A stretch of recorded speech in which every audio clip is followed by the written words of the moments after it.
لہذا جب ہم نبی علیہ السلام کو یہ کہتے ہیں کہ آپ بھی انسان تھے تو نعوذ باللہ کوئی یہ نہ سمجھے کہ ہم اپنی طرح کا انسان مانتے ہیں. توبہ، یہ کوئی گمان بھی نہیں کر سکتا.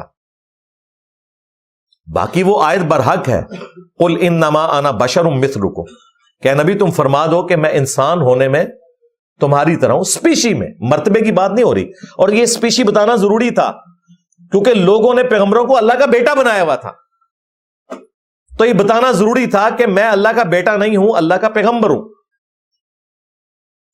سورہ بنی اسرائیل میں آیا کہ اگر زمین پر فرشتے آباد ہوتے نا تو ہم فرشتوں میں سے کسی کو پیغمبر بنا کے بھیجتے. اب چونکہ انسان آباد ہیں تو انسانوں میں سے پیغمبروں نے آنا ہے. لہذا نبی علیہ السلام اپنی اسپیشی میں بشر ہیں، ہاں آنری طور پر آپ نور ہدایت بھی ہیں، وہ تو قرآن میں ہے، انا ارسلناک شاہدا ومبشرا ونذیرا وداعیا الی اللہ باذنہ وسراجا منیرا. نبی صلی اللہ علیہ وآلہ وسلم وہ سورج ہیں جو لوگوں کو چمکا دیتے ہیں، تو آپ نور ہدایت ہیں. حتیٰ کہ جو اہل سنت کے ہاں پہلی تفسیر ہے ابن جریر طبری کی المتوفا 310 ہجری، انہوں نے سورۃ المائدہ کی جو آیت نمبر 15 ہے، قد جاءکم من اللہ نور و کتاب مبین، اس کے تحت لکھا ہے کہ اس آیت مبارکہ میں نور سے مراد رسول اللہ کی ذات ہے اور کتاب سے مراد قرآن ہے. تو نبی علیہ السلام نور ہدایت ہیں الحمدللہ. اہل البیت بھی نور ہدایت ہیں، صحابہ اکرام بھی نور ہدایت ہیں، صحیح بخاری صحیح مسلم بھی نور ہدایت ہے.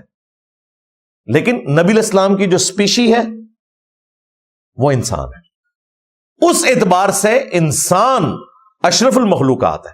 لہذا نبی علیہ السلام کو اگر وہ والا نور آپ ثابت کرنے کی کوشش کریں گے فرشتوں والا، تو یہ کوئی آپ کی شان بڑھا نہیں رہے ہوں گے آپ، بلکہ نبی علیہ السلام کی شان کو آپ کم کر رہے ہوں گے. کیونکہ نبی صلی اللہ علیہ وآلہ وسلم کی شان یہ ہے کہ آپ بشر ہیں، بلکہ افضل البشر ہیں، بلکہ بشریت کو ناز ہے آپ علیہ السلام کی ذات کے اوپر. باقی آپ نور ہدایت ہیں. وہ مسند احمد میں حدیث موجود ہے، جامع ترمذی میں موجود ہے، دلائل النبوہ کے اندر موجود ہے، مشکات میں موجود ہے. نبی علیہ السلام نے کہا میں اللہ کے ہاں خاتم النبیین اس وقت بھی لکھا ہوا تھا جب آدم علیہ السلام ابھی مٹی اور پانی کے درمیان تھے، ابھی پیدا نہیں ہوئے تھے. اللہ کے علم میں اس وقت بھی آخری نبی تھا. میں دعائے ابراہیم ہوں، میں عیسیٰ کی بشارت ہوں، اور میں اپنی ماں کو وہ خواب ہوں جو انہوں نے میری پیدائش کے وقت دیکھا کہ ان کے لیے شام کے محلات بھی روشن ہو گئے. یعنی نبی علیہ السلام کی والدہ سیدہ آمنہ سلام اللہ علیہا کو یہ خواب دکھایا گیا تھا کہ آپ سے جو بچہ پیدا ہوگا بالآخر اس کی حکومت رومن امپائر کو بھی سپرسیڈ کر جائے گی. تو نبی علیہ السلام نور ہدایت ہیں، آپ ہماری طرح کے انسان نہیں ہیں، یہ ذہن میں رکھیے گا. اسی لیے بخاری مسلم میں آتا ہے نا کہ نبی صلی اللہ علیہ وآلہ وسلم وصال کے روزے رکھا کرتے تھے، یعنی ایک روزہ افطار کیے بغیر اگلا روزہ، اور کنٹینیوس 2 3 3 4 4 دن تک. صحابہ کرام نے بھی اس سنت میں عمل کرنے کی کوشش کی حضور سے پوچھے بغیر. ان کے لیے اتنا ہی کافی تھا کہ اللہ کے نبی کر رہے ہیں، لیکن وہ نبھا نہیں سکے، بے ہوش ہو گئے. تو نبی علیہ السلام ناراض ہوئے. آپ نے فرمایا ایکم مثلی، تم میں سے کون ہے جو میری مثل ہو؟ کسی نے نہیں پڑھا قل انما انا بشر مثلکم. اس کا یہ مطلب ہے ہی نہیں ہے جو بعض وہابی ٹائپ لوگوں نے لیا. میں سب کی بات نہیں کرتا، بعض ایگزیجریٹ کر گئے. آپ نے فرمایا کہ میں رات اپنے رب کے پاس گزارتا ہوں، میرا رب رات کو مجھے کھلاتا بھی ہے اور پلاتا بھی ہے. تم میں سے کون میری مثل ہو سکتا ہے؟ لہذا تم نے اس طرح کے وصال کے روزے نہیں رکھنے. تو آپ اندازہ کریں نبی علیہ السلام کے تو معجزات، آپ علیہ السلام کی پرسنالٹی کی جو ایکسٹراآرڈنری خوبیاں انبلیویبل ہے. بخاری اور مسلم دونوں میں حدیث موجود ہے. حضرت جابر بن عبداللہ کہتے ہیں کہ صلح حدیبیہ کے موقع کے اوپر پانی ختم ہو گیا، بمشکل ساروں سے جمع کر کے ایک پیالہ اکٹھا کیا ہم نے، اور نبی صلی اللہ علیہ وآلہ وسلم نے اپنا مبارک ہاتھ اس پیالے میں ڈالا اور اس میں سے پانی کے چشمے نکلنے شروع ہو گئے. یہ حضرت موسیٰ علیہ السلام سے بڑا معجزہ ہے. موسیٰ علیہ السلام نے لاٹھی ماری تھی پتھر پہ، پتھر سے پانی نکل آتا ہے بھائی، گوشت میں سے پانی نہیں نکلتا. یہ بڑا معجزہ ہے.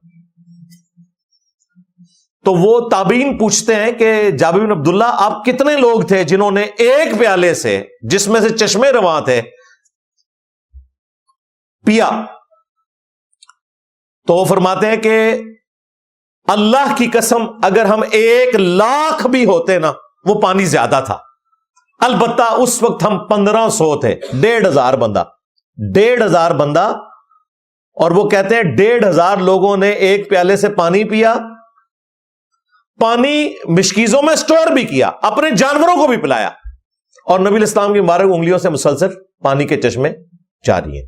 لہذا نبی الاسلام کے ہاتھ مبارک ہمارے ہاتھوں کی طرح نہیں تھے، یہ ذہن میں رکھیے گا، بلکہ وہ صحیح مسلم میں ایک حدیث ہے کہ ایک اور سفر میں اسی طریقے سے راشن کم پڑ گیا تو حضرت عمر نے کھانا پانی ایک دسترخوان میں تھوڑا سا جمع کیا اور کہا یا رسول اللہ آپ برکت کے لیے دعا فرمائیں۔ تو آپ علیہ السلام نے برکت کی دعا کی تو وہ ہزاروں لوگوں کو کفایت کر گیا۔ یہ جتنے معجزات ہیں ان میں آپ کو ہمیشہ یہ ملے گا کہ تھوڑا سا پانی تھا اور وہ ہزاروں کو کفایت کر گیا۔ کریشن ایکس نہیلو کبھی نہیں ہوگی، عدم ماز سے وجود نہیں آئے گا، وہ صرف اللہ کی خوبی ہے۔ نبی الاسلام کی دعا کی برکت سے تھوڑے میں اضافہ ہو جاتا تھا، یہ کبھی نہیں ہوا کہ نبی الاسلام جو ہے وہ ایسے صراحتاً اپنا ہاتھ مبارک آگے کریں اور اس میں سے پانی نکلے، نہیں، تھوڑا پانی ہوگا اس میں ہاتھ رکھیں گے تو پانی جاری ہوگا، یہ اللہ نے فرق رکھا ہوا ہے۔ عدم ماز سے وجود اللہ کی خوبی ہے، آلریڈی جو موجود ہے وہ اللہ تعالیٰ اپنے پیغمبروں کے ذریعے اس میں برکت ڈال دیتا ہے، وہ تو کئی ایک احادیث موجود ہیں۔